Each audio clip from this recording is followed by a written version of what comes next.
You said you're trading less now, right? And I don't want to go too much into details, and you just tell us whatever you want to tell. But are you invested in other projects? And if yes, what's your approach? What are you looking for?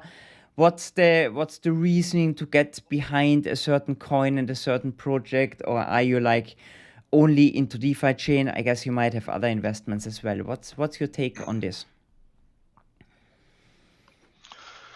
Well, when I first started trading the crypto, I mean, trading's different than investing. Totally different. I mean, with my trading, I'll trade the top 100 market cap basically because that's where the volume is, and you can enter and get out of trades quick. You can't trade the lower cap coins, but I don't care what the coin is for trading. I don't care. I don't care what it's called, what name. If there's a signal there, I'll take it. If it's in the top 100 and it's got a signal, I take it. It's simple as that. But what I started doing at the start was trading, and then once I sort of refined and got my strategy down pat and it was starting to work. The profits from my trading I put into investing. That's what I started whacking into cake, more and more. And yeah, it just went from there. So what I found was that, I sort of shifted from trading to investing more. Now, investing's totally different than trading, like I said. So at the start, before I sort of got right into DeFiChain and cake, I was staking. I mean, I was staking DOT because I'm trading. You can stake FTT on the FTX platform where I was trading, and you actually get a discount on your trading fees. Same as Binance. I used to trade a little bit on Binance, but I don't like trading on Binance because it was too hard to put the trades on. Because when I place a trade, there's always a stop loss and always a take profit in place. Never ever enter a trade without a stop loss or a take profit. But what I found, excuse me, yeah, it was weird with I forgot where I was going with that then, but with the stop loss and take profit, it doesn't matter. I mean, you have to do that, but with the investing, it was totally different. So what I started doing with the investing, that's right. I was staking the FTT and Binance. That's where I was going, down the Binance track. I actually bought BNB as well at, I forget what I bought it for, really cheap. Fairly cheap. I think it was 20 something dollars I bought BNB for as well back when I started trading, because same thing, you could get a discount on your trading fees if you held BNB, or I think I was actually staking it in Binance as well, and you could get a good discount on your trading fees. I hated Binance because you couldn't put your stop loss and everything on in the one trade, whereas FTX you can do it as one trade. On Binance, I had to put 3 different trades on. I had to enter the trade, I had to put my stop loss on as a separate trade, and I had to put my take profit on as a separate trade, and it got real complicated.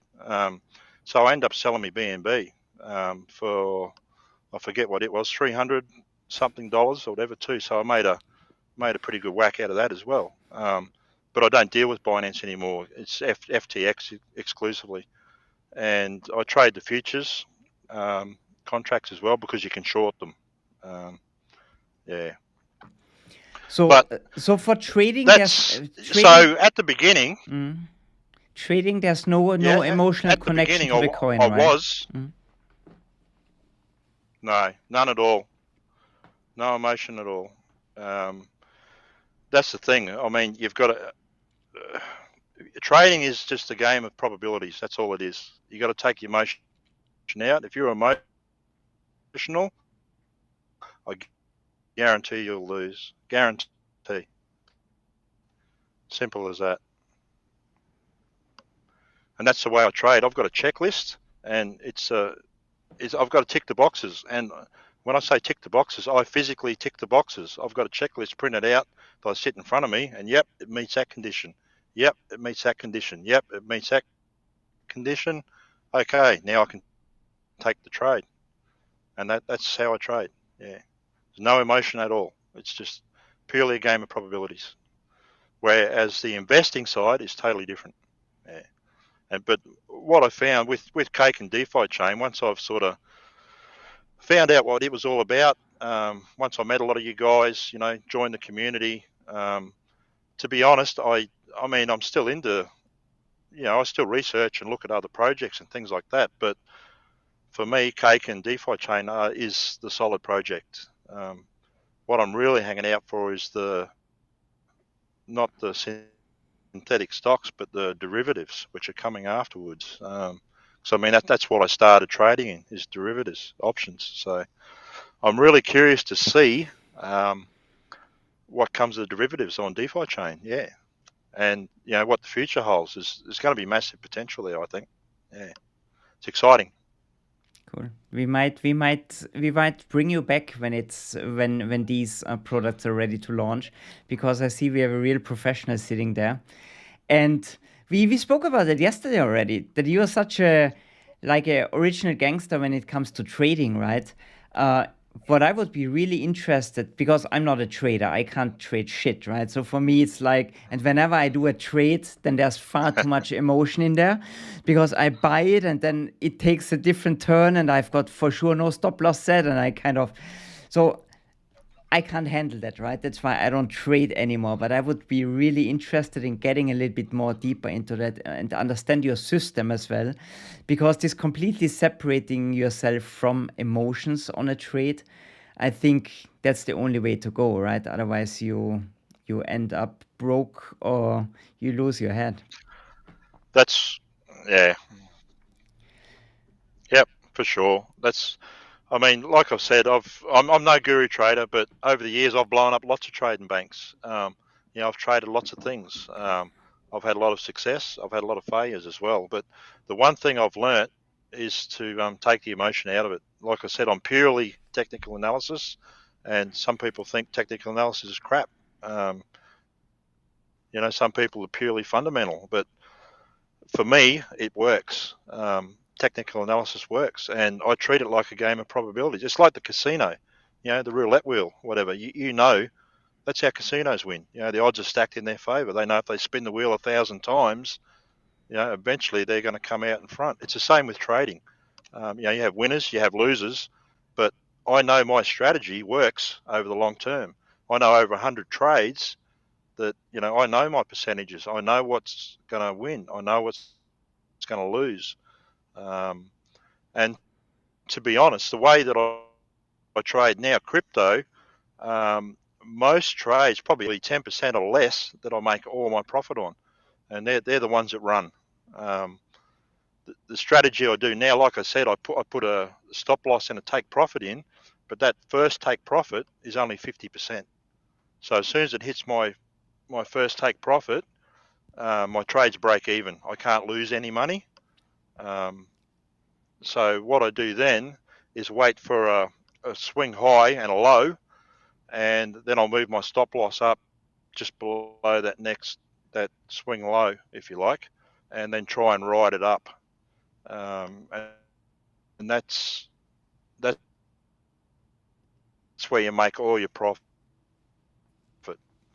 That's probably 80% of your trades, and you're relying on those runners to make all your profit, and that's where you make it. Yeah. Okay.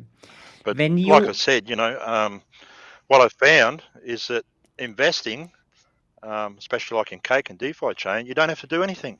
You put your money in, and you're making that 100%. So, but Dave, you know there are a lot of people out there. It's a no-brainer. Yeah, but there are still a lot of people out there, and I've been also in that position like some time ago, where you always try to look for the faster horse, right? And people are always greedy, and people are never happy. And I became kind of boring in crypto, right? I invest in very, very few projects, and these are the ones where I hold larger positions, and I have like some smaller projects. They are far more risky with a very small percentage of my portfolio. But people always want more, right? It's greed, I think. And I think greed is a risky thing to take when it comes, because you don't want to lose the money. So if you invest, is technical analysis for your investment as important as for the trade? I guess no, right? Do you just buy when you like a project, or you then also, if you want to hold it for a long time, try to get the perfect entry? How do you do it there? Yeah, good point. What I do, you can definitely use technical analysis for timing your entry into an investment. That's the key. Like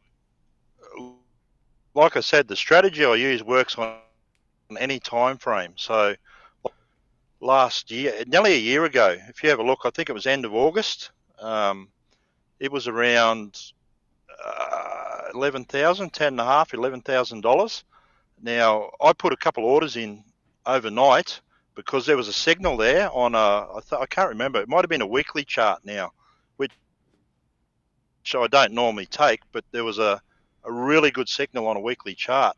Now, I went to bed and I put an order in for, I think it was 10,550 and $10,050. And I woke up the next morning and I got filled. I was filled on all those. So that was about a year ago, and that was like I said, it was only just over a year ago I sort of got into crypto, but I thought this is the go. I've got to be in here, and I want to get into the game.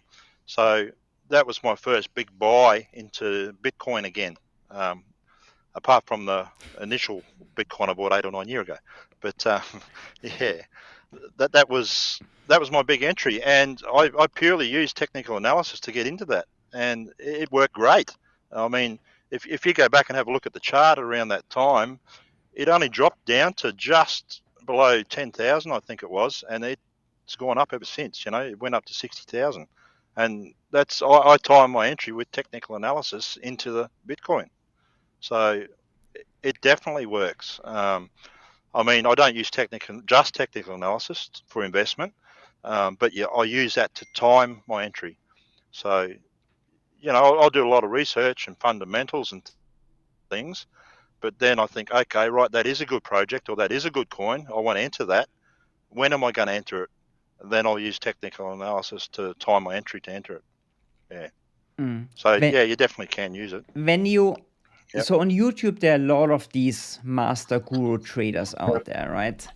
And MACD and Bollinger Bands and averages and RSI, and it's like verbal diarrhea, right? So I've got the feeling they use whatever suits them just to come up with some content.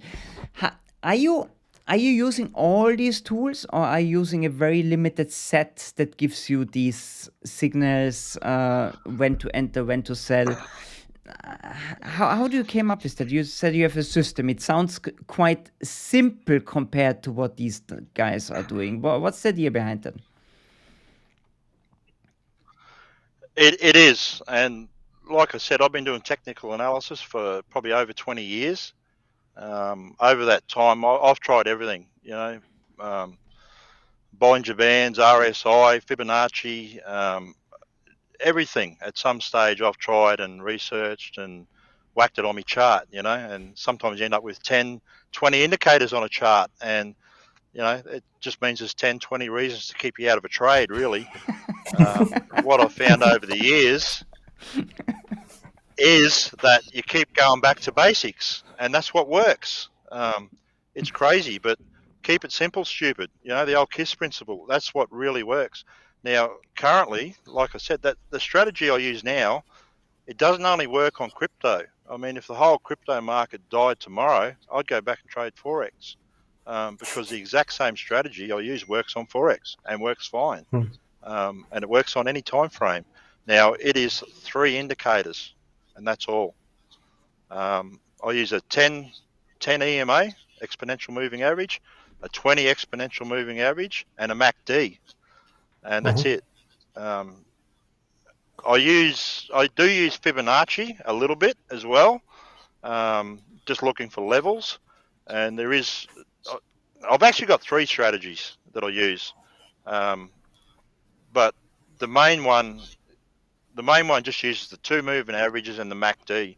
And when I say I use the MACD, I only use the MACD as well. I don't use the histogram or anything. It's just the one line.